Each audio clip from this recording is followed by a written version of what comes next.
Can I get all three of these things lined up by point of contact? And again, I can visually see that. So I'm quite happy to just stand here and hit some shots where I swing away and trying to line that up.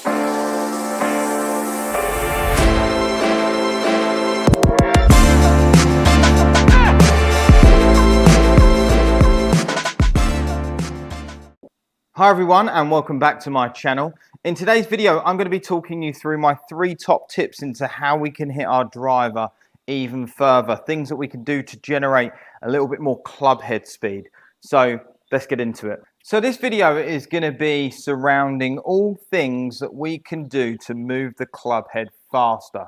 So I'm on TrackMan here, and this measures club head speed. And I always say to my students, that's a really interesting one because it's club head speed. It's as fast as I can get this thing moving through impact. It's not necessarily how fast J moves, okay? It's how fast I can transfer the energy, or how much energy I can transfer into this club head, okay? Which brings me on to one of my very first drills, which I've spoken about this on my channel before. This is the Shore Golf Shore Chip Ball, okay? Primarily used for chipping and organizing the face structure, but I use it for something slightly different when it comes to driver. What I do is I pop it on the center of my shaft, and I think about it as having 3 points. I have the grip as point 1, I have the ball on the shaft as point 2, and I have the club head as point 3.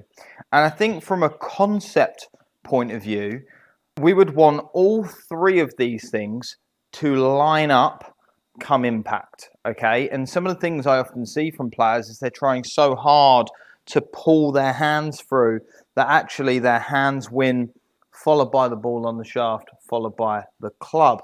And actually, if I think about that, and I can hear this, if I just hold this here and I move as fast as I can, trying to get as much energy into that club head as possible, I feel like I'm missing something. And actually allowing that head to release and flick past me is going to transfer, and I can feel it as I lengthen my wrist, the energy shooting down the shaft and into the club head, okay? So actually, from a concept point of view, it's not about hanging on to the shaft, it's actually about unloading it. And I know that one of our friends is a long drive player, and they actually use lady shafts for some of them because they're trying to get as much whip into the end of the club head as possible. So with a lady's shaft or a lady's flex shaft, they're able to, or a lower flex shaft, they're able to put the brakes on and apply some force, and the shaft kicks and the head kicks at a much faster rate. So allowing that club head to work into impact is important. So I would certainly hit some shots, and my first task would be, can I get all 3 of these things lined up by point of contact? And again, I can visually see that. So I'm quite happy to just stand and hit some shots where I swing away and trying to line that up, and I do that a couple of times and then go. And I can hear the swish of the golf club. I can hear that club head racing past me.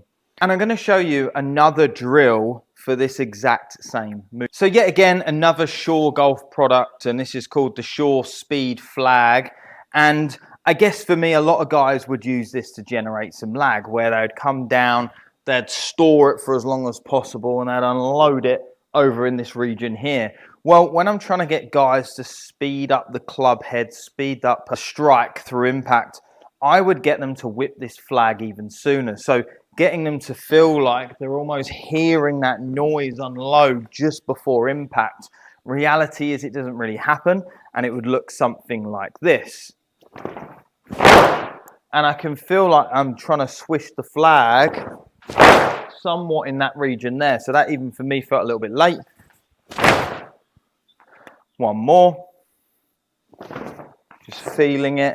Getting everything to line up, and then go from there. And this is one of my favorite products for trying to train the club head to move a little bit faster through impact. So that would be, from a concept point of view, understanding that we don't want to slow this thing down. We don't want to move everything through and slow that head down. We want that head to kick. We want all the energy transferring into that club. Now, idea number 2 is physically turning a lot more, allowing the hands to travel as far as they can. I think for me, certainly again, with my friend being in the long drive setup, he would always encourage us to have, as a right-hander, this left-handed finish as our backswing. Now, a little extreme, of course. Will I lose control? Of course. But there are many people out there that don't actually have a full, complete turn into the backswing. So actually having that as a feeling like I'm making a left-handed follow-through as a backswing is really, really helpful. And allowing myself to turn my hips as much as my shoulders, or as well as my shoulders, is really helpful for allowing the hands to travel a lot further to the top. Again, if I only swing my arms to here, reality is it's going to be difficult for that club head to pick up enough speed into the downswing.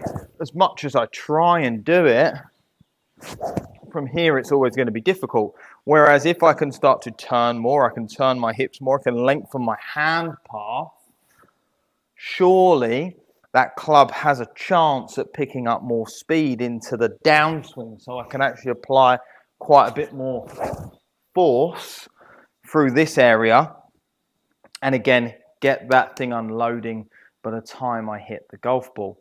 So the third and final thing from me today to understand is vertical force and how that's applied. So something you may have heard of and may have heard people talk about, using the ground to their advantage and things like that. Now, what they mean by that is, as they start to work into the downswing, there are players that are starting to squat and start pressing as hard as they can into the ground. They are getting as heavy as they can. There's lots of flex in the knees so they can explode and push out. But again, how does that relate into club head speed? Because that's all well and good pushing in and out of the floor, but how does that work? And that goes back all the way to my first idea again, of actually getting this thing to unload. So as I start to push up and away from the ground, my club has to extend to, I guess, be able to reach the ground, okay? So look, as I start to jump up, I start to unload my wrist angles. Imagine I kept my wrist angles and started jumping up, I wouldn't be able to reach the ball.